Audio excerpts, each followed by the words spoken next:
अस्सलामु अलैकुम वरहमतुल्लाहि वबरकातुहू। नाज़रीन इकराम, मैं हूं आपका मेज़बान मोहम्मद तैयब कासमी और आप देख रहे हैं मिल्लत न्यूज़।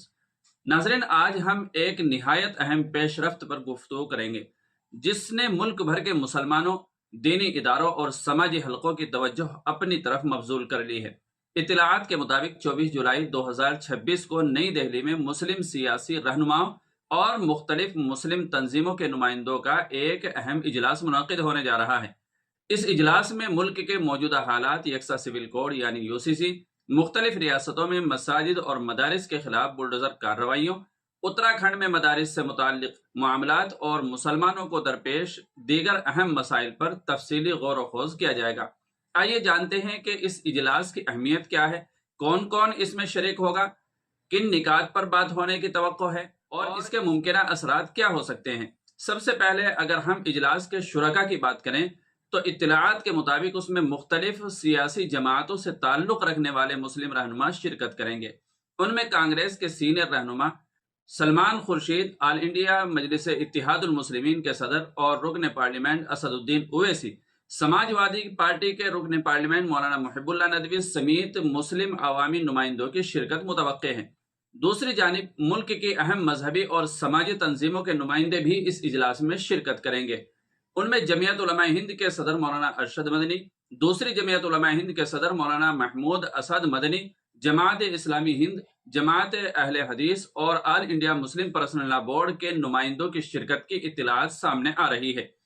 यह इजलास Indian Muslim for civil rights के जेर एहतमाम मुनाकिद किया जा रहा है, जिसका मकसद मुख्तलिफ मुस्लिम तंजीमों और क़यादत को एक प्लेटफार्म पर जमा करके अहम कौमी और समाजी मसाइल पर तबादला ख्याल करना बताया जा रहा है। लेकिन इस इजलास में जिन अहम उमूर पर गुफ्तगू होने की तवक्को है, उनमें सबसे नुमाया मसला यकसा सिविल कोड यानी यूसीसी का है। यूसीसी पर काफी अरसे से मुल्क में बहस जारी है।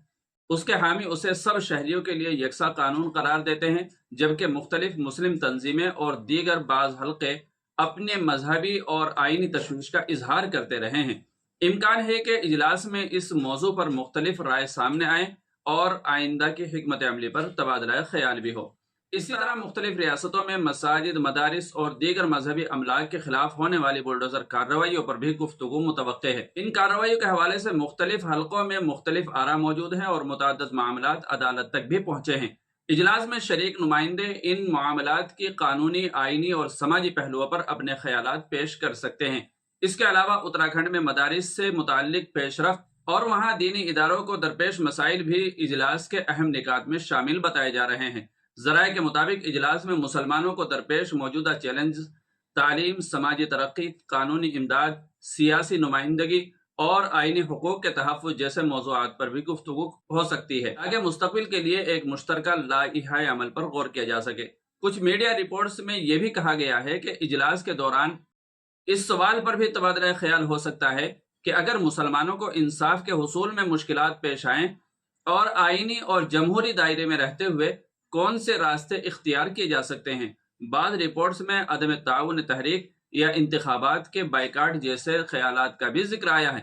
ताहम ये वाज़ेह करना जरूरी है कि ऐसी तजावीज़ पर गौर या बहस होने की खबरें जराये के हवाले से सामने आई हैं और इजलास के हतमी फैसले या सरकारी एलामिया का इंतजार करना जरूरी होगा। इसलिए किसी भी मुमकिन फैसले के बारे में पहले से कोई नतीजा अख्ज़ करना दुरुस्त नहीं होगा। नाज़रीन, इजलास इस लिहाज से भी अहम समझा जा रहा है कि एक ही प्लेटफार्म पर मुख्तलिफ सियासी जमातों के मुस्लिम रहनुमा और मजहबी व समाजी तंजीमों के नुमाइंदे जमा होने जा रहे हैं। अगर इस इजलास से कोई मुश्तरका एलामिया या लाइहा अमल सामने आता है तो उसके असरात आने वाले दिनों में कौमी सतह पर जेर बहस आ सकते हैं। हमारी जिम्मेदारी है कि किसी भी खबर को जज्बात के बजाय मुस्तनद मालूमात की बुनियाद पर समझें। हतमी फैसलों के लिए इजलास के सरकारी एलामिया का इंतजार करें और अफवाहों से बचें। आपकी इस इजलास के बारे में क्या राय है? क्या मुख्तलिफ मुस्लिम तंजीमों और सियासी क़यादत का एक ही प्लेटफार्म पर आना मौजूदा हालात में मुफीद साबित हो सकता है? अपनी राय कमेंट में जरूर तहरीर कीजिएगा, लेकिन शाइस्ता और बावकार अंदाज में। अगर आप चाहते हैं कि हम इसी तरह की मुस्तनद खबरों, दीनी रहनुमाई और अहम कौमी मामलात पर हकाइक के साथ वीडियोस आप तक पहुंचाते रहें तो आप हमारे चैनल को सब्सक्राइब करें, वीडियो को लाइक करें और अपने दोस्तों के साथ में शेयर भी करें। अस्सलामु अलैकुम वरहमतुल्लाहि वबरकातुहू।